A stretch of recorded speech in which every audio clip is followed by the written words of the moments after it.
Ang tunay na pagkakaibigan ay hindi nasusukat sa tagal ng samahan, kung hindi sa tiwala at tatag na ipinapakita ng bawat isa.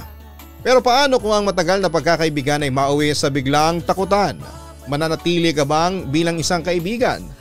O mas pipiliin mong mag-isa, malayo ka lamang sa kapahamakan? Dear Papa Dudut, maraming iba't ibang klase ng kaibigan. Magkakaiba naman din kasi ang ugali nating mga tao, kaya iba-iba rin ang paraan natin ng pakikisama. Pero sabi nga nila, mas nagkakasundo raw ang mga taong magkakaiba ang personality. Hi Papa Dudut, ako nga pala si Carol, 31 years old at nakatira dito sa Batangas. Matagal na rin po akong follower ng inyong Facebook page at subscriber ng inyong YouTube channel. Gustong-gusto ko talagang nakikinig sa mga sulat na inyong binabasa. Lalo na kapag ang kwento ay tungkol sa katatakutan. Matatakotin din kasi talaga ako, Papa Dudut. At may isa pa akong dahilan kung bakit gusto ko talagang nakakarinig ng mga ganong kwento. Yon ay dahil sa sarili kong experience na alam kong mahirap paniwalaan pero totoo pong nangyari sa buhay ko. Tatlo kaming matagal nang magkakaibigan sa high school, Papa Dudut. Ako, si Berna at si Kenneth. Grade school pa lamang ay magkakaibigan na kami at nadala namin ang friendship na yon hanggang sa third year high school. Mabuti na lang at magkaklase pa rin tayo, guys. Wika ni Berna. Unang araw ng klase namin noon at wala pang teacher sa classroom. Sabi sa inyo hindi pa tayo paghihiwa-hiwalayin basta sabay-sabay tayong mag-i-enroll. Ang wika ko naman. Buti na lang talaga at kinulit ako ni Carol na sumabay sa inyo sa pag-i-enroll. Kasi kung hindi baka napahiwalay na ako ng section. Ang sabi pa ni Kenneth. Noong araw na mag-enroll na kami ni Berna ay sinundo ko pa siya sa bahay nila para makasabay na sa amin. Tinatamad pa raw kasi siyang mag-enroll pero ang sabi ko ay kailangan na sabay-sabay kami para hindi kami magkahiwa-hiwalay ng section. Ang tamad mo kasing kumilos Mabuti na lang at malapit lang ang bahay ninyo sa amin kaya nagawa kitang daanan doon. Natatawa ang sagot ko naman. Nagtatawanan pa kami nang may pumasok na estudyante sa classroom namin na hindi namin masyadong kilala. May bago pala tayong kaklase, ang sabi ni Kenneth habang nakatingin sa lalaking umupo sa may dulong upuan. Si Sunny yata yan galing sa section 3. Kilala ko siya kasi kaklase siya ng pinsang ko na nandun din sa section na yon, sagot naman ni Berna. Nasa section 1 kasi kaming tatlo, ang pinakamataas na section sa level namin. Nakatingin pa kami kay Sunny nang lapitan siya ng isa sa mga pinakabuli sa classroom na si Richard. Hoy negro, bakit nandito ka? Bawal lang negro dito sa classroom namin. Pangaasar pa niya. Nagtawanan ng iba naming kaklase na nakatingin sa kanila. Pero tahimik lamang si Sunny na nakatungo sa kinakaupuan niya. Pipi ka ba? Bakit hindi ka nagsasalita dyan? Sumagot ka kapag kinakausap kita. Bulyaw pa ni Richard kay Sunny na muling kinatawa ng iba pa naming kaklase. Oy Richard, tama na yan. Wala namang ginagawang masama sa'yo yung tao. Saway ko kay Richard. Ayaw ko kasi talaga, Papa Dudut, na nakakakita ng ganon tapos ay sa loob pa ng classroom namin. Oo nga Richard, gusto mo bang malagot kay ma'am mamaya? Kaya bago-bago ni Sunny dito sa classroom yang kagad nang ibubungal mo sa kanya? Segunda naman ni Berna. Tigilan mo na yan Richard kasi parating na rin si ma'am. Sige ka, mapapatawag ka na naman yan sa guidance office. Pagbabanta naman ni Kenneth sa kaklase naming bully. Pasalamat ka negro, 3 talo yang nagtatanggol sa'yo. Ang baling naman ni Richard kay Sunny na hindi na pinansin ang mga sinasabi namin. Tumigil na siya sa pangaasar bago bumalik sa upuan niya. Sakto namang dating ng teacher namin sa loob ng classroom para sa unang klase namin. Hindi naman talaga kami mga ulirang estudyante ng mga kaibigan ko, Papa Dudut. Nagkataon lang na ayaw namin ng may kinakawawa lalo na kung wala namang mali na ginagawa. Hindi rin kami yung tipo na tagapagtanggol ng mga naaapi sa school namin. Kasi syempre tinitingnan din namin kung kaya naming sawayin ang isang bully na estudyante. At kung sa tingin namin na hindi naman kaya ay nagsusumbong na lamang kami sa guidance counselor, nakaklose din namin ng mga barkada ko. Ang sabi nga nila, kapag hindi masaway ang bully na estudyante sa maayos na usapan ay baka pwedeng masaway kapag guidance counselor o principal na namin ang kumausap sa kanila. Anong baon mo, Kenneth? Tanong ko nang nasa kantina kami para sa lunch break. May kanya-kanya kaming baon dahil pare-pareho kaming matitipid pagdating sa mga gastos. Paksiw na isda na naman. Ano pa bang bago? May inis na sagot niya. Palit tayo. Hotdog lang kasi tong sa akin. Wika ko. Sige ba? Sagot naman kaagad niya. Guys, sorry natagalan ako sa CR. Eto dinamihan ko ang baon ko para sa inyo. Nakangiting wika ng bagong dating na si Berna. Binuksan na niya ang dala niyang lunch box at inalok sa amin ng baon niyang adobong manok. Wow, ang sarap naman ng ulam mo, wika ko. Palagi namang masarap ang baon na pagkain ni Berna Oh, kukuha na ako dito Paalam naman ni Kenneth bago kumuha ng ulam. Sa aming tatlo ay si Berna talaga ang pinaka nakakaangat sa buhay. Hindi ko nga alam kung bakit nasa public school din siya. Pero hindi naman niya pinaparamdam sa amin na mayaman siya. Mabait kasi siya at talaga namang mapagbigay sa amin na mga kaibigan niya. Pwede bang sumabay na sa inyo na mag-lunch? Tanong ni Sunny na bigla namang lumapit sa lamesa namin. Sunny? Sige, lika dito, may vacant chair pa kami. Tugon naman ni Kenneth. Nilabas niya ang baon niya na pagkain at nagulat kami na may leche flan pa siyang dala. Shinare niya sa amin ang mga pagkain niya at ganon din ang ginawa namin sa kanya. Salamat nga pala dun sa ginawa ninyo kanina, ang wika ni Sunny. Ang pagtatanggol namin sa kanya ang tinutukoy niya. Wala yun. Mayabang lang kasi talaga si Richard, sagot naman ni Kenneth. Siya ang may pinakamaraming nakain na leche flan. Basta sa susunod na asarin ka niya sagutin mo o kaya asarin mo siyang panot siya. Mahina lang kasi ang kinakaya nun Dati kasi inaasar din ako nun. Marunong lang akong gumanti kaya tinigilan na niya ako. Ang kwento naman ni Berna. Palagi rin kasi siyang inaasar noon ni Richard. Mataba kasi si Berna at pawisin pa. Dati talaga ay napapayak siya ni Richard sa pang-aasar at natuto na lamang siyang makipagsagutan kaya tinigilan na rin siya ng bully naming kaklase. Kapag hindi mo naman kayang sumagot sa kanya, diretso mo na lang ng sumbong sa guidance office. Suhesyon ko naman. Pwede ba yun? Tanong ni Sunny. Oo naman. Gusto mo pa nga samahan ka namin. Malakas kami dun kay Ma'am Sarmiento, hindi ba guys? Baling ko kina Kenneth at Berna na kaagad namang sumang-ayon. Mula noon papadudot ay madalas nang sumasama sa aming tatlo si Sunny. At dahil doon ay hindi na siya madalas pang inaasar ni Richard. Alam kasi ni Richard na dediretso talaga kami ng sumbong sa guidance counselor kapag nang-asar pa siya. At dahil naging close na rin sa amin noon si Sunny, nalaman namin na matalino pala talaga siya. Kaya siya nilipat sa section namin from section 3. Matalino rin naman kaming tatlo ni na Kenneth at Berna pero pagdating sa mga exam ay si Richard ang palaging may pinakamataas na score sa aming apat. Kaya naman tinulungan niya kami sa mga subject na nahihirapan kami. Hindi kasi uso sa amin ang kopyahan papadudot. Nagtutulungan kaming umangat pero sa tamang paraan. Kasi alam namin na hindi kami pwedeng habang buhay na umasa sa talino ng ibang tao. Bakit nagmumukmo ka dyan? Tanong ni Berna nang makalapit kaming dalawa kay Kenneth. Nasa guardhouse siya noon katabi si Sunny. May problema raw siya Si Sunny ang sumagot. Ano yun? Tungkol sa bahay niyo ba ulit? Ako naman ang nagtanong. Napapadalas kasi ang kwento noon ni Kenneth na nag-aaway ang mga magulang niya.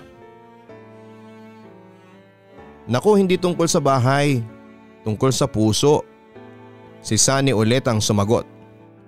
Ano? May sakit ka sa puso? Kailan pa, Kenneth? Bakit hindi mo naman kaagad sinabi sa amin? Medyo OA na tanong ni Berna. Hindi sakit sa puso. Ang ibig kong sabihin, sakit sa pag-ibig. Ikaw na nga lang ang magkwento, Kenneth. Ang wika naman ni Sunny bago tinapik si Kenneth. Hindi naman seryosong problema to. Na bad trip lang ako kasi may boyfriend na pala si Trina. Ang sabi naman ni Kenneth. Si Trina? Yung nililigawan mo sa section 2? Tanong ko. Oo, siya nga. Pagkumpirma naman ni Kenneth. May boyfriend na pala yun? Bakit nagpaligo pa sa'yo?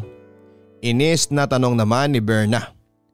Witness kasi kami sa effort na ginawa noon ni Kenneth para kay Trina. Palagi siyang gumagawa ng tula para dito, Papa Dudut. Tapos pati yung mga bulaklak na ibinibigay niya ay siya rin mismo ang gumagawa.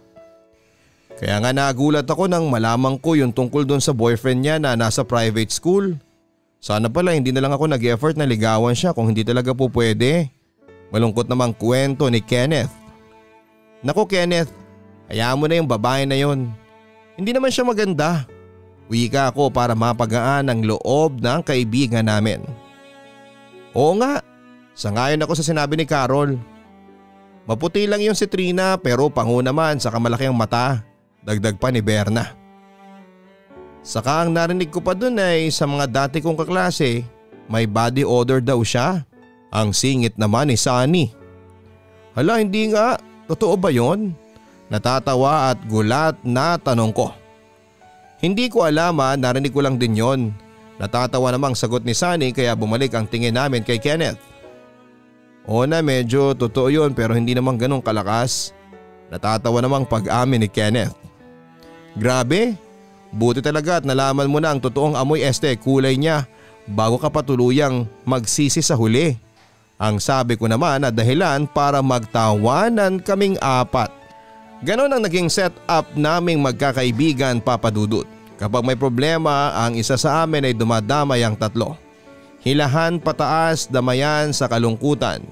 Yun din siguro ang dahilan para maging solid ang friendship naming apat.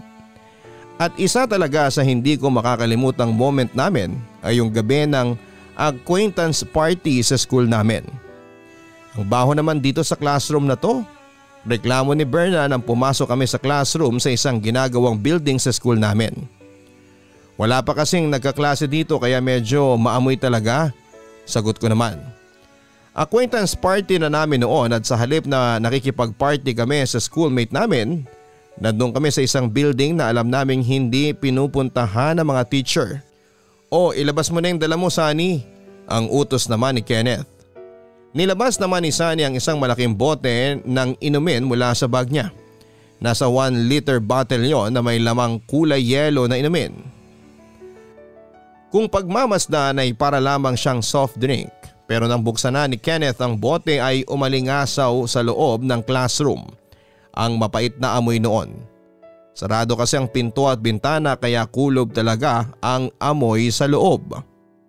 Ang bantot naman, ang wika ni Berna na tinakpan pa ang ilong niya. Ganyan talaga ang amoy niyan. Natatawang sabi ko naman. Hindi pa ako nakakainom ng alak pero palagi ko yung naaamoy dahil malakas uminom ng alak ang tatay ko. Eto, may dala na rin akong chicha para pulutan natin. Ang wika ni Sunny bago nilabas ang malaking chicherya mula sa bag niya.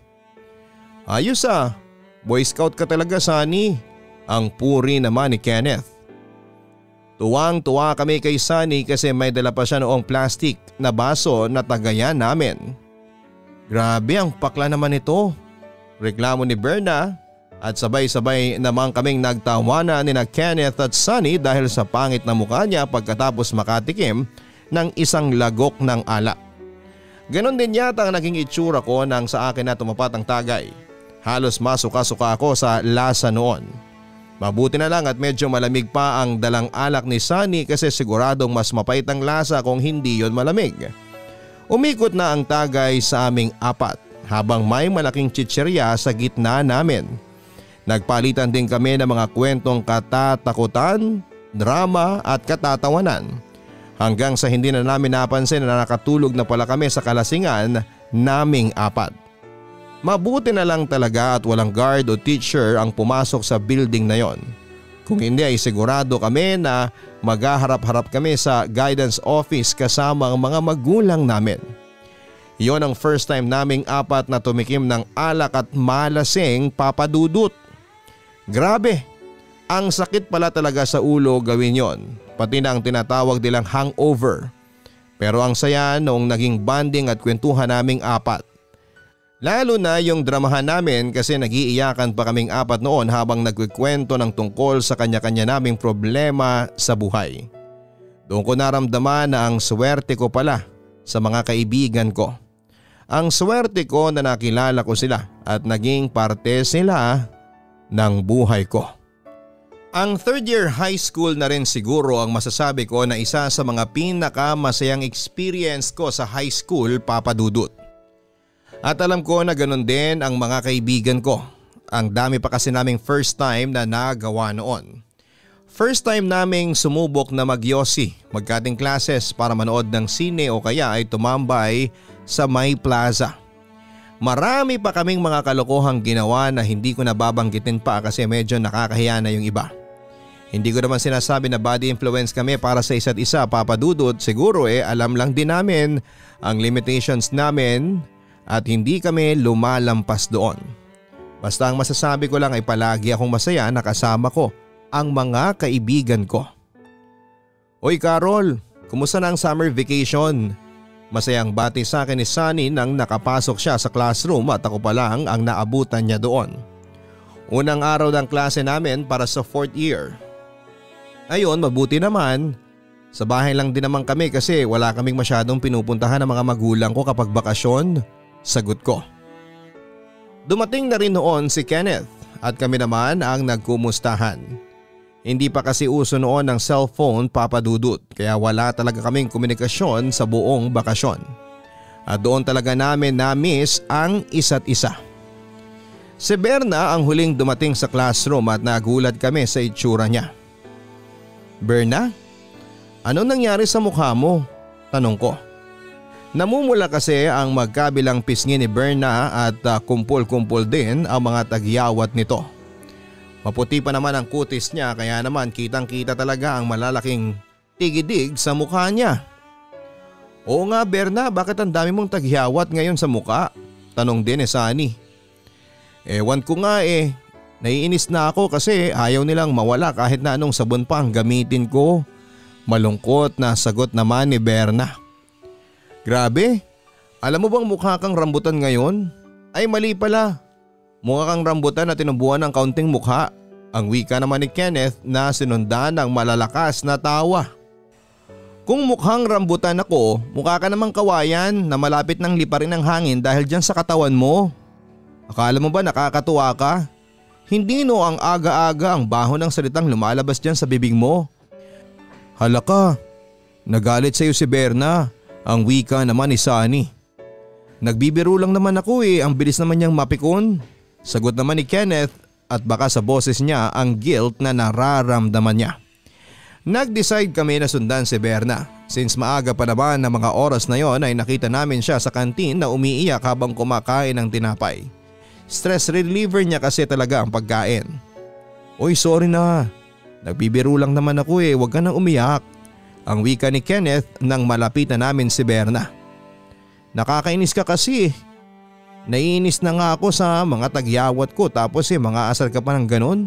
Sagot naman ni Berna bago kumagad sa tinapay na hawak niya. Hindi ko naman kasi alam na mapipikong ka na kaagad. Sorry, huwag ka nang magalit. Dispensa pa ni Kenneth. Oo nga Berna, patawarin mo na yan si Kenneth. Unang araw ng klase natin kaya dapat hindi tayo nag-aaway. Ang wika ko pa. Saka nakaganti ka naman sa kanya. Tinawag mo na siyang kawayan na malapit nang liparin ng hangin, hindi ba? Quits na kayo kasi totoo naman yung sinabi mo sa kanya. Konting ihip nga lang dyan matutumba na kaagad yan. Ang singit naman ni Sunny. Uy grabe ka rin manggatong ang sabi naman ni Kenneth kay Sunny. Hindi na napigilan ni Berna ang matawa nang sina Kenneth at Sunny naman ang nagsimulang mag-away. O ayan, tumatawa na si Berna, masayang pagpapansin ko. Berna, bati na tayo ha, promise. Si Sunny na lang ang palagi kong aasarin. Nog-nog siya, Ang wika naman ni Kenneth. Oo na, sige na. Basta wag mo nang uulitin yun kasi naiinis talaga ako kapag pinapansin tong mga tagyawat ko sa mukha. Ang sagot naman ni Berna. Hindi perpekto ang barkada namin, Papa Dudut. Kagaya ng iba ay nag-aaway-away din kami pero syempre hindi na namin pinapatagal ang pag-aaway na yon. 4 na nga lang kami tapos ay mag-aaway pa kami. Kaya kaagad naming inaayos ang mga hindi pagkakaunawaan sa grupo. Minsan may ma-pride sa amin. Pero kapag dinadaan sa mabuting usapan, naaayos naman ang lahat. Yun naman kasi ang sekreto sa magandang samahan. Pagbubukas ng isip sa lahat at maaayos na pag-uusap. Mabilis na lumipas sa mga buwan. Sa 4th year namin, siguro kasi huling taon na namin sa high school. Ang lungkot nga kasi nang minsang mapag-usapan namin ang mga plano ng mga magulang namin after high school. Nalaman namin na magkakalayo-layo na rin pala kaming 4. Kaya ang gusto sana namin ay mas mumagal pa sana ang araw at linggo para hindi kaagad dumating ang araw ng graduation. O basta 3 members na lang sa isang grupo ang kailangan para sa project na gagawin ninyo sa subject ko. Ang bili ni Ma'am Cruz, ang teacher namin sa Filipino subject. Ma'am, hindi po ba pwede na 4 members per group? Tanong naman ni Kenneth. Naku, hindi pwede. Sakto kasi ang bilang ng buong klase ninyo para sa 3 miyembro sa isang grupo. Sagot naman ni Ma'am Cruz. Pinapagawa niya kasi kami ng isang parang TV commercial na kasama raw sa co-compute niya sa magiging final grade namin. Ma'am, hindi naman po kaya ng 3 lang yung paggawa ng project na yon, ang wika naman ni Berna. Pero sa bilang nga ng section na to, sakto na yung 3 members per group, sagot ulit ni Ma'am Cruz. Magigipit kami sa oras nun, ma'am. Hindi namin kagad matatapos ang project na yon kung 3 lang kami sa isang grupo. Kapag 4 kami, mas maraming ideyang pwedeng magsama-sama. Katwiran ko naman. Ayaw kasi namin na may isang mabawa sa grupo namin para sa final project na yon. Hanggat maaari ay gusto namin na magkakasama kaming 4 hanggang sa huli. Mabuti na lang at may ibang kaklase din kami na nagreklamo at tuluyan na nga naming napapayag si Ma'am Lily na gawing 4 ang miyembro sa bawat grupo na magpapasa ng project sa kanya. Sem break na namin noon at sa isang linggo na ang magiging bakasyon namin. Doon namin kailangang asikasuhin ang mga project na ibinigay sa amin ng mga teacher namin. Yes, Papa Dudut. May mga project talaga kasi bago mag-sem break. Palagi na lang kaming tinatambakan ng mga gawain sa iba't ibang subject para tuloy hindi nag-sem break ang nangyari sa amin noon. At dahil sa dami ng mga individual at group project na kailangan namin gawin ay nag-decide kami na mag-overnight sa bahay ni Sunny. Ayos lang naman sa mga magulang namin kung mag-overnight kami doon kasi malaki ang tiwala nila sa amin. At kilala na nila kaming magkakaibigan. Alam nila na hindi kami gagawa ng mga kalokohan na hindi nila magugustuhan. Ayun, grabe. Nakatapos din tayo ng pangalawang project na kailangan nating gawin. Kakatapos lang namin, Papa Dudut, na gawin ang malaking bahay na gawa sa mga palito ng posporo. Group project din yon at 4 din kami na magkakasama sa grupo. Nakakangalay palang magdikit-dikit nitong mga palito, ang reklamo naman ni Berna. Sinabi mo pa. Naduduling na nga ako kasi kailangan na pantay-pantay ang pagkakadikit-dikit nila. Ang wika ko naman. O kumain muna tayo, ang sabi naman ni Sunny nang lumabas siya ng kusina at lumapit sa amin. May dala siyang soft drink at mga chichirya. Malalim na rin kasi ang gabi noon at tulog na ang mga magulang niya kaya siya na lamang ang nag-asikaso sa amin. Ayun, mabuti na lang at may pampagising si Sunny. Natutuwang wika ni Kenneth. Saglit muna kaming nagkwentuhan habang kumakain. Medyo mahina rin ang mga boses namin noon para hindi magising ang mga kasama ni Sunny sa bahay. Doon namin naisipan na sa kanila mag-overnight at gumawa ng mga school project. Kasi sa aming 4 ay siya ang may pinakamalaking bahay. Maluwag din ang sala nila at may extra sofa bed na pwede naming tulugan. Mabait din ang mga magulang niya, lalo na ang mami niya. Masarap itong magluto at masaya din nakakwentuhan. Since medyo maaga tayong natapos sa paggawa ng 2 project natin, ano kaya ang pwede nating gawin ngayon? Ang tanong pa ni Kenneth. Anong maaga? Pasado 10:00 na ng gabi. Ang wika ni Berna bago sumubo ng mga chichirya na kinuha niya. Hindi ba dapat isa lang ang gagawin nating project ngayon pero dalawa ang natapos natin kaya maaga pa rin yun? Sagot naman ni Kenneth. Wala rin naman tayong ibang magagawa kasi nga gabi na. Ang wika ko naman. Meron yan. Sunny, ano bang malapit dito sa inyo na pwedeng pasyalan? Ang baling ni Kenneth kay Sunny. Ano nga ba? Malayo ang mga pasyalan dito pero may malapit na sementeryo. Sagot naman ni Sunny. Sementeryo talaga? Kailan ba naging pasyalan ng sementeryo? Natatawang tanong pa ni Berna. Pwede namang pasyalan yun eh. Pero kung gusto mo pwedeng ikaw ang pasyalan ng mga nakalibing doon. Natatawang sagot naman ni Sunny. Siraulo ko talaga Sunny. Nananakot ka pa? Singhal naman ni Berna sa kanya. Alam ninyo may naisip ako eh. Biglang sabi ni Kenneth bago kumuha ng bond paper at nagsimulang may isulat at ibilog doon. Pagkatapos ay nagaya na rin siya na lumabas kami. Ayaw sana naming sumama ni Berna pero mas ayaw naming maging KJ kaya sumunod na lamang kami sa kanila ni Sunny. Hindi na rin kami nagpaalam pa sa mga magulang ni Sunny kasi saglit lang naman daw kaming mawawala. Isa pa ay sigurado naman kami na hindi sila papayag na lumabas pa kami ng ganong oras. Tama nga si Sunny, Papa Dudut. Malapit lang talaga ang sementeryo sa bahay nila dahil kaagad namin yung narating. May ilaw ang mga poste na dinadaanan namin pero nang nakarating kami sa mismong sementeryo, sa bukana na lamang ng gate ay may nag-iisang ilaw tapos ay kumukurap-kurap pa ang liwanag nito. Mabuti na lang at may dala kaming flashlight.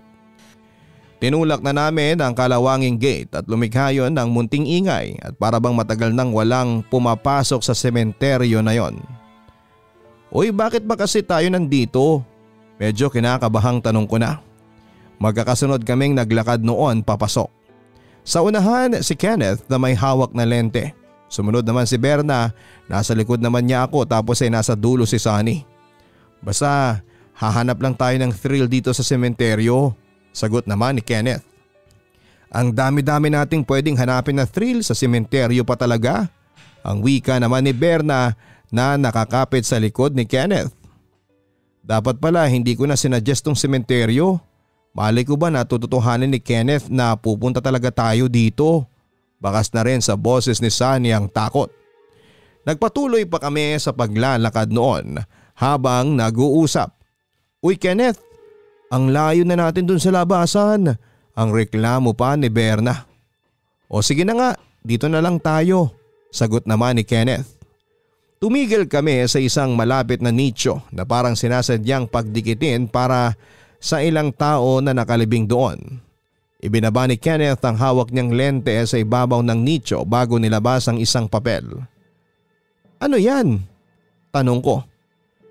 Inunat-unat pa ni Kenneth ang medyo yukot na papel gamit ang kamay niya. Sa gilid ng papel ay may nakasulat na mga numero na 0 to 9 at mga letra na A to Z. Tapos sa gitna naman ay may 3 salita na yes, no at goodbye. Kenneth, parang hindi ko nagugustuhan yung nasa isip mo. Ang wika pa ni Sunny. Masaya to, promise. Nakita ko lang to sa internet. Tignan natin kung totoo talaga yung mga ganito. Ang wika ni Kenneth na naglabas pa ng isang barya mula sa bulsa niya. Ano nga yan? Tanong ko ulit. Papel sa barya. Sagot naman ni Kenneth. Oo, nakita namin na papel at barya yan. Pero para saan yan? Si Berna ang nagtanong. Para sa larong gagawin natin. Magi-spirit of the coin tayo. Basta masaya to, promise. Sagot pa ni Kenneth. Pare-pareho kaming umangal ni na Berna at Sunny pero sa huli, si Kenneth pa rin ang nagwagi at tinuloy na nga namin ang gusto naming gawin. Pumalibot kaming 4 sa papel na iniilawan ng flashlight. Inilagay namin ang bawat hintuturo namin sa ibabaw ng barya at nagsimula na nga sa larong tinatawag na Spirit of the Coin. Spirit of the Coin, tinatawag ka namin. Nandito kami na mga kaibigan ko para makausap ka. Nandito ka na ba? Panimula ni Kenneth. Umihip ang malamig na hangin at kasunod ang nakakabinging katahimikan. Kahit mga kuliglig o hayop na panggabi ay parabang bigla na lang tumahimik. Parang natatakot na lumikha ng kahit na anong ingay sa lugar na yon. Spirit of the coin, tinatawag ka namin. Ako si Kenneth, kasama ng mga kaibigan ko ay gusto kang makausap. Nandito ka na ba? Muling sabi pa ni Kenneth.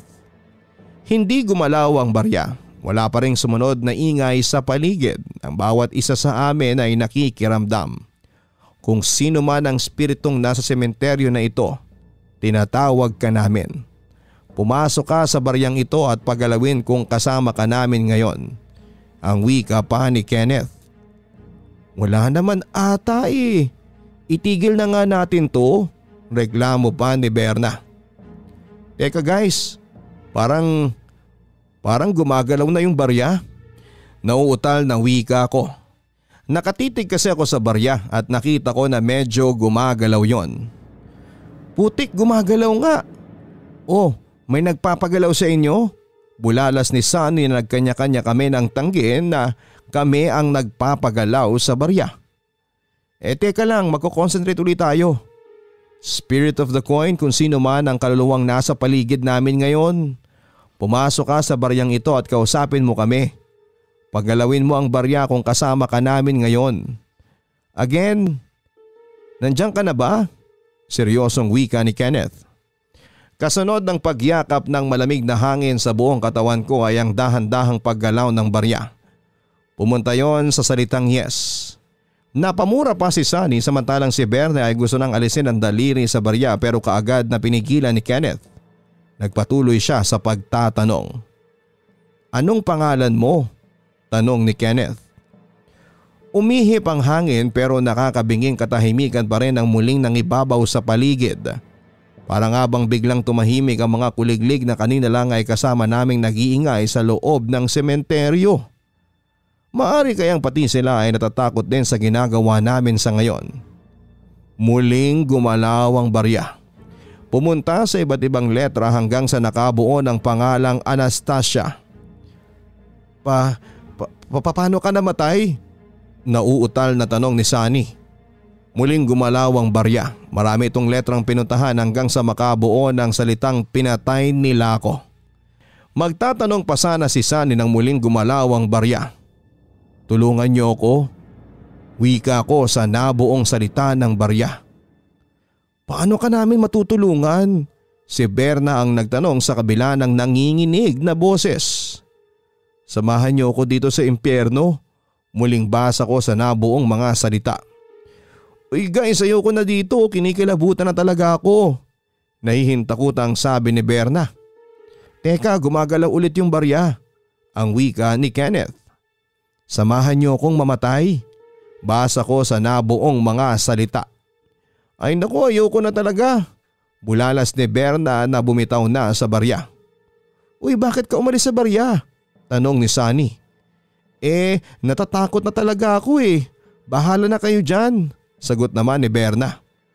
Ibabalik ko pa lang ang tingin ko sa papel nang biglang namatay ang flashlight na nag-iisang bagay na nagbibigay sa amin ng liwanag. Sabay-sabay kami nag-iritan at pilit ko nang kinapa ang mga kasama ko habang naiiyak na sumisigaw. Carol? Bulong ng isang boses na tila sa tenga ko mismo bumulong. At nang biglang lumitaw sa harapan ko ang mukha ni Kenneth na nagliliwanag dahil sa flashlight ay bigla ko na lamang siyang nasapak, Papa Dudut. Aray, bakit mo naman ako sinapak? Ang wika ni Kenneth na nakabagsak na sa lupa. Kenneth, ikaw lang pala yan, akala ko kung sino na. Bulalas ko naman. Dahil may liwanag na ulit ang flashlight ay nagkakitaan na kaming apat. Dumugo ang ilong ni Kenneth dahil sa sapa ko at natawa naman si Sunny at Berna nang makita siya. Nalaman kasi namin na si Kenneth lang pala ang pasimpleng nagpatay ng flashlight para takutin kaming tatlo. Nang dahil doon ay tuluyan nang nawala ang takot na nararamdaman namin at nagkayayaan na lamang kaming apat na umuwi. Ang hindi namin alam, Papa Dudut, ang paglabas namin ng sementeryo ang magiging simula ng karanasang hindi namin makakalimutan. Nang sumunod na araw ay natapos na namin ang lahat ng school project na kailangan naming gawin kaya umuwi na rin kami sa kanya-kanya naming mga bahay. Hapon na ako nang makauwi sa amin, Papa Dudut. Kapag ganong oras ay nasa bahay na pareho ang mga magulang ko. Kaya naman dire-diretso na akong pumasok sa loob ng bahay. Mama, nakauwi na po ako. Sorry po at hinapon na kasi natagalan kami sa paggawa ng huling project na kailangan naming ipasa. Ang wika ko nang makapasok sa loob. Mula sa kusina ay naglakad naman ako papasok sa sala at si Mama na nagtataka ang mukha.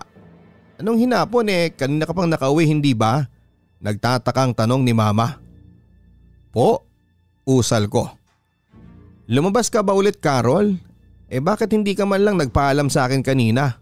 Naku, ikaw ha, nakasanayan mo na yung lumalabas ka nang hindi ka nagsasabi sa akin. Huwag mo na ulit gagawin yan. Paninermon sa akin ni Mama bago siya bumalik ng kusina. Naiwan akong nakatayo noon sa sala na takang-taka sa mga sinasabi niya. Nang dahil doon ay nawala na rin sa isipan ko ang magmano sa kanya. Tumuloy na lamang ako noon sa kwarto ko at inayos sa mga gamit na nilabas ko mula sa backpack na dala ko. Hindi ko alam kung bakit sinabi yon ni Mama sa akin.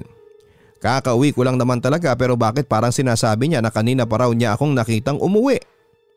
Napailing na lamang ako noon at nagpalit ng damit na pangbahay. Hindi na rin ako lumabas pa ng kwarto ko kasi mukhang mainit ang ulo ni Mama. Nagbasa na lamang ako ng comics para magpalipas ng oras. Carol anak, gising ka na ba? Ang boses ni Mama sa may labas ng kwarto na sinundan ng marahan na katok. Opo Mama, sagot ko naman. Napatingin ako sa labas ng bintana at nakita kong madilim na pala. Masyado akong nawili sa pagbabasa ng comics. Lumabas ka na dyan at kakain na tayo, ang utos ni Mama. Narinig ko na ang papalayong yabag niya kaya bumangon na ako sa kama at ibinalik ang comics sa may lalagyan ng libro. Carol, tulungan mo ako. Napalingon kaagad ako sa may likuran ko nang marinig ko ang bulong ng hindi pamilyar na boses. Nilibot ko ang tingin ko sa buong kwarto pero wala akong sino mang kasama doon. Napalunok na ako ng laway nang makaramdam ako ng kakaibang lamig na yumakap sa katawan ko. Sarado ang bintana ko at patay ang electric fan at saan ang galing ang kakaibang lamig na yon? Ay putik! Nag-brown out pa. Ulalas ko nang biglang magdilim ang buong kwarto. Dahil katabi ko lamang ang drawer ko ay kinuha ko mula sa loob noon ang lighter na palagi lang nandun. Sindihan ko ang lighter at saglit na nagliwanag pero kaagad na namatay. Muli ako nagsindi pero muli ring namatay kaagad. Ano ba to? Bakit namamatay kaagad? Inis na bulong ko. At nang muli kong binuksan ang lighter ay nanlaki ang mga mata ko nang tumambad sa harapan ko ang isang dugoang mukha na halos lumuwa na ang isang mata. Medyo mahaba ang buhok niya at nanlalakit din yon sa dugo. Sa takot ko ay nabitawan ko na ang lighter na hawak ko na kaagad ding namatay. Bago ako nagtatakbo palabas ng kwarto. Pero nataliso din ako ng may maapakang hindi ko alam kung ano. Pagapang tuloy akong nangangapa kung nasaan ang palabas ng kwarto. At tuluyan ng binalot ng kilabot ang buong katawan ko nang may mahawakan akong mukha na nanlalagkit sa dugo, Papa Dudut. Mama! Sigaw ko. Kaagad akong tumayo sa kabila ng nanlalambot kong mga tuhod. Pilit kong hinanap ang pinto at nang sa wakas ay makapa ko yon ay kaagad kong ipinihit ang doorknob pero bigo ako na magawa yon. Para bang napakatigas noon na hindi ko man lang magalaw. Tulungan mo ko. Bulong ng isang boses ng babae. Narinig ko pang parang gumagapang siya, Papa Dudut. Gumagapang siya papalapit sa akin. Papa, Mama, tulungan niyo po ako. Palahaw ko habang malakas na kinakabog ang pintuan. Gusto mo akong tulungan, hindi ba? Samahan mo ko. Samahan mo ko, Carol. Malakas na boses na umaalingaw-ngaw sa loob ng pinto. Narinig ko pang papalapit na nang papalapit sa akin ang gumagapang na babae. Malapit na siya. Samahan mo ko. Samahan mo ko sa impyerno, Carol.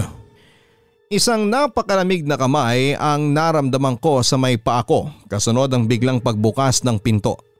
Sinalubong ako ni Papa at Mama na magkahalong pagtataka at pag-aalala ang nasa mukha nila. Bakit ka sumisigaw, Carol? Anong nangyari sa'yo? Tanong ni Papa. Nilibot ko ng tingin ang buong bahay. Maliwanag yon at wala ring kandila sa may lamesa namin. Hindi po ba nag-brown out? Takot na tanong ko, Papa Dudut. Hindi naman, ang liwaliwanag nga eh. Sagot naman ni Mama. Ano ba kasing nangyayari sa'yo? Tanong pa ni Papa. Wala po, ano lang po eh. Nanaginip lang po ako siguro. Pagsisinungaling ko. Dahan-dahan kong binalik ang tingin ko sa loob ng kwarto ko at maliwanag na rin doon at wala na ang babae na kanina lang ay nahawakan ko ang dugo ang mukha. Mula ng gabing yon, Papa Dudut, ay nagsimula na akong magkaroon ng kakaiba at nakakakilabot na mga bangungot. Magigising na lamang ako na hinahabol ang aking paghinga. Dumating pa ako sa point na parang ayoko nang matulog kasi ayoko nang bangungutin muli. At unti-unting napagtatanto ko na may mali talaga sa nangyayari sa akin. Natapos na ang sem break namin at maaga akong pumasok sa school dahil gusto ko nang makita ang mga kaibigan ko. Hindi lang dahil sa nami-miss ko na sila kung hindi dahil alam ko na merong kaming kailangan na pag-usapan. Nang makapasok ako ng classroom ay nakita ko na magkasama sina Kenneth at Berna. Parehong malalim at nangingitim ang ilalim ng kanilang mga mata. Tanda na kagaya ko ay hirap din silang makatulog. Kayo din ba? Nakikita nyo rin ba siya? Seryosong tanong ko nang makalapit ako sa kanila. Tumango silang dalawa sa akin at sinabi nila kung ano ang nangyari sa mga bahay nila mula nang magkahiwa-hiwalay kami. Kagaya ko ay sinabi raw ng mga magulang nila na tanghali pa raw sila nakauwi at nagulat ang mga ito nang muli silang makita na bagong dating sa bahay. Nakita rin daw ni na Kenneth at Berna ang dugoang babae sa loob ng kwarto nila. At palagi rin daw itong nagpaparamdam sa mga panaginip nila. Nasaan si Sunny? Tanong ko pa ulit dahil siya lamang ang wala sa grupo namin. Natapos ang buong araw na yon pero walang Sunny ang pumasok sa klase namin. Kaya naman nag-decide na kami, Papa Dudut, na pumunta sa bahay niya. Nilalagnat kasi siya kaninang umaga kaya hindi ko na muna siya pinapasok sa school. Ang wika ng mami ni Sunny nang dumalaw kami sa bahay nila. Kumatok na lamang kayo sa kwarto niya at maghahanda lang ako ng mamimerienda ninyo, ang sabi pa niya. Sunny, kami to, ang wika ni Kenneth at pagkatapos ay kumatok sa pinto ng kwarto ni Sunny. Bumukas naman kaagad ang pinto at iniluwa noon si Sunny na nakasuot ng jacket. Malalim din ang eye bags niya at namumula ang tuyot na mga labi niya. Pasok kayo, wika niya. Nang pumasok kami ay kaagad niyang sinarado ang pinto. Kayo rin ba? Nakikita niyo rin ba siya? Pinupuntahan din ba kayo? Hinahawakan niya rin ba kayo? Sunod-sunod at medyo naiiyak na tanong ni Sunny dahil sa takot. Sabay-sabay kaming tumango. Sabi na eh. May mali talagang nangyari sa atin, ang wika pa ni Sunny. Dapat kasi hindi lang tayo pumunta dun sa sementeryo. Dapat hindi lang tayo nag-spirit of the coin. Naiiyak na ring wika ni Berna. Kasalanan mo to, Kenneth, paninisi ni Sunny. Oh, bakit ako? Hindi ko naman kayo pinilit ah. Sagot naman ni Kenneth. Halata sa boses niya na pilit niyang nilalabanan ng takot na nararamdaman niya. Tama si Sunny, kasalanan mo to, Kenneth. Dagdag pa ni Berna. Teka. Huwag na tayong magsisihan. Ang awat ko naman sa kanila. Ayoko pang mamatay, Carol. Ayaw kong sumama dun sa babaeng lagi na lang dumadalaw sa akin. Naiiyak na wika ni Sunny. Walang mamamatay sa atin, okay? Siguro kailangan lang nating bumalik sa sementeryo. Ang wika naman ni Kenneth. Papa Dudut, yun nga ang napagdesisyon na naming gawin. Kailangan naming bumalik sa sementeryo upang makausap ang kung sino man ang nagambala namin doon. Kaya ng araw ng Sabado ay nagpaalam kami sa mga magulang namin na may school project kaming gagawin at kailangan naming mag-overnight sa bahay ni Sunny. Alam namin na masama ang magsinungaling sa mga magulang namin. Pero wala kaming ibang pagpipilian noon kung hindi ang gawin ang pinaniniwalaan naming tama. Kaya nang nasa bahay na kami ni Sunny ay hinintay muna naming lumalim ang gabi bago kami umalis ng bahay nang hindi nagpapaalam sa mga magulang niya. Malamig ang simoy ng hangin at tila nanunuod sa balat ko nang pumasok kami sa sementeryo. Ilang araw lang naman ang pagitan mula nang pumunta kami doon. Pero parang mas malamig ang gabi ngayon, mas tahimik din ang paligid at ang mas nakakakilabot doon ay pakiramdam ko ay may mga matang nakasunod at nanonood sa pagpasok namin sa loob ng sementeryo. Game na? Tanong ni Kenneth. Halos sabay-sabay naman kaming tumango ni Berna at Sunny habang lahat kami ay pare-parehong kinakabahan. Nandun ulit kami sa nicho kung saan kami naglaro ng Spirit of the Coin. Nandun pa nga yung papel na sinulatan ni Kenneth na mga letra at numero. Madumi, yukot pero nababasa pa ang mga nakasulat doon. Yun na lang ulit ang ginamit namin para sa Spirit of the Coin. Inilapat na ulit namin ang hintuturo sa malamig na barya. Nagpapawis ang daliri ni Sunny, nanginginig ang katabi kong si Berna. Napalunok naman ako ng laway habang pinipigilan ng pangangatal na mga labi ko. Spirit of the Coin, tinatawag ka namin. Gusto ka lang naming makausap. Nandito ka ba? Ang wika ni Kenneth sa nanginginig na boses. Hindi gumalaw ang barya. Ilang minuto pa kaming naghintay pero wala talaga. Spirit of the Coin, gusto ka lang naming makausap. Nandito ka ba? Ulit pa ni Kenneth. Umihip ang malamig na hangin. Kasunod ang pag-alulong ng mga aso na tila malayong lugar nang gagaling yon. Pero dahil sa napakatahimik sa loob ng sementeryo ay naririnig namin ang mga alulong na yon. Muling inulit ni Kenneth ang tanong pero hindi pa rin gumalaw ang barya. Walang sumagot. Anastasia, nandyan ka ba? Pautal-utal na tanong ko. Hindi ko alam kung bakit bigla na lang pumasok sa isip ko ang pangalan na yon. Pero pagkatapos kong bitawan ang salitang yon ay bigla namang kumilos ang barya. Yes ang salitang pinili niya. Ipagdarasal namin ang kaluluwa mo, Anastasia. Pero sana ilubayan mo na kami ng mga kaibigan ko, ang wika pa ni Kenneth. Muling kumilos ang barya at pumunta sa salitang no. Ano ba kasing gusto mo eh? Bakit hindi ka pa matahimik? Ang wika ni Sunny kasunod ang muling paggalaw ng barya. Kayo? Gusto ko kayong mamatay? Pakiramdam ko ay biglang nanuyo ang lalamunan ko nang mabasa ko ang huling salitang nabuo. Hindi. Ayoko. Ayoko pang mamatay. Naiiyak na wika ni Berna. Muling gumalaw ang barya. Tahimik kaming apat habang sinusundan ang bawat letrang pinupuntahan noon. Samahan niyo ako dito sa kabilang buhay. Sama-sama tayong pumunta sa impyerno. Ang sabi ng mga nabuong salita. Hindi kami sasama sa iyo. Kaya manahimik ka na. Tigilan mo na kami. Sigaw pa ni Kenneth. Ikaw ang tumahimik. Ikaw ang nagdala sa kanila dito, di ba? Ikaw ang tumawag sa akin. Sa aming lahat. Biglang sigaw naman ni Sunny. Napabitaw na kami sa barya at bahagyang lumayo kay Sunny dahil biglang nanlilisik ang mga mata niya habang nagsasalita na nakatingin sa amin. Sunny, anong nangyayari sa iyo? Takot na tanong ko. Naluluha na ako noon sa sobrang takot. Hindi siya si Sunny? Naiiyak na sabi naman ni Berna. Biglang tumawa ng malakas si Sunny. Malakas na malakas bago muling nagsalita. Marami kaming tinawag ninyo. Marami kaming naghihintay sa inyo. Marami kaming makakasama ninyo dito sa kabilang buhay. Hindi namin kayo titigilan. Tinawag niyo kami kaya magsama-sama tayong lahat sa impyerno.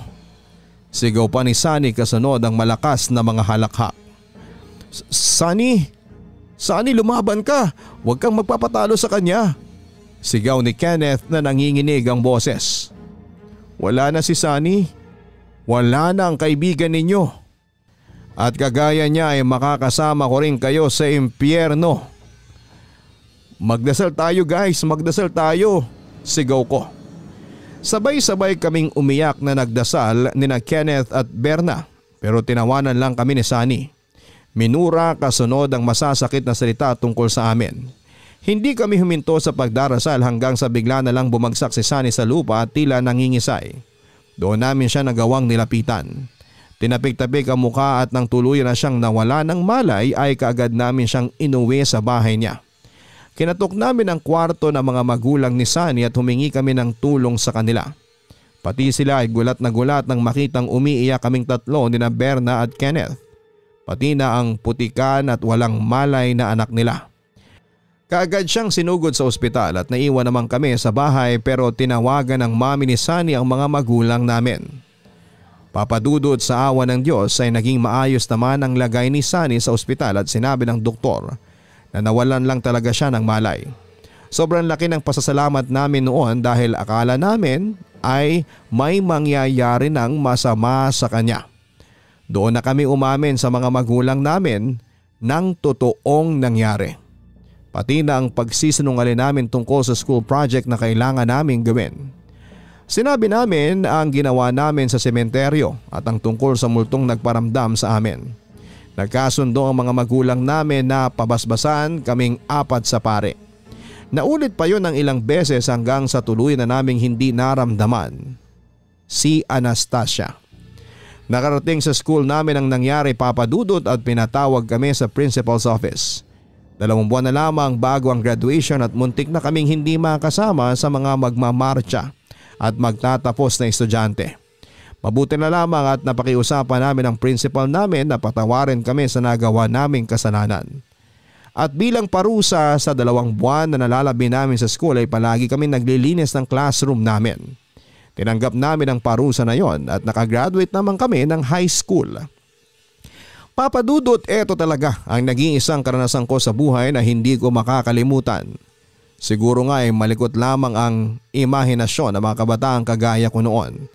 Pero sigurado kami ni Kenneth, Brenda at Sunny na ang mga nangyaring ito sa sulat ko ay hindi lamang bahagi ng aming imahinasyon. Maraming salamat po sa pagbasa nitong sulat ko, Papa Dudut. Lubos na gumagalang, Carol. Maraming salamat, Carol, sa pagsulat mo dito sa aking YouTube channel. Talaga namang nakakapanandig balahibo itong kwento na ibinahagi mo sa araw na ito. Kahit na may mga ginawa kayong hindi tama noong kabataan ninyo, alam ko naman na natutunan nyo na ang aral sa mga pagkakamaling yon. Mabuti na lang din at walang napahamak sa inyong 4. Dahil hindi natin alam kung ano ang pwedeng gawin sa atin ng ibang nilalang na nandito pa sa ating mundo. Mga ka-online, may mga nilalang na nananahimik at hindi na natin dapat pang ginagambala. Dahil hindi natin alam kung ano ang pwedeng maging kapalit ng pangangambala na gagawin natin sa kanila. Hindi tayo makakasigurado kung sino ang pwedeng mapahamak ng dahil sa kanila. Huwag tayong makialam sa buhay ng iba at huwag tayong manghimasok sa kabilang mundo na nananahimik na. Hanggang sa muli, ako po si Papa Dudut. Huwag kalimutan na suportahan ang channel na ito sa pag-share at pagkukwento po ninyo sa inyong mga kaibigan. Don't forget to like, share, and subscribe. Maraming salamat po. Ang buhay ay mahiwaga, laging may lungkot at saya. Sa Papa Dudut Stories, laging may karamay ka.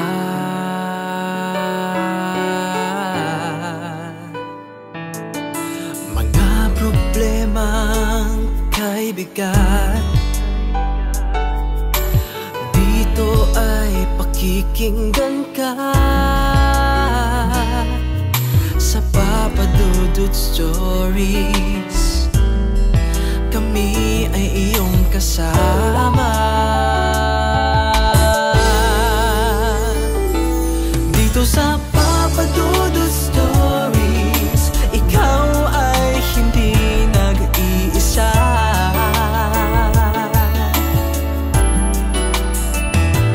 Dito sa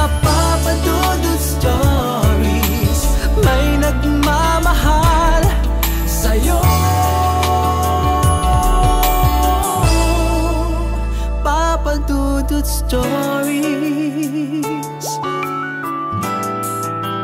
Papa Dudut Stories.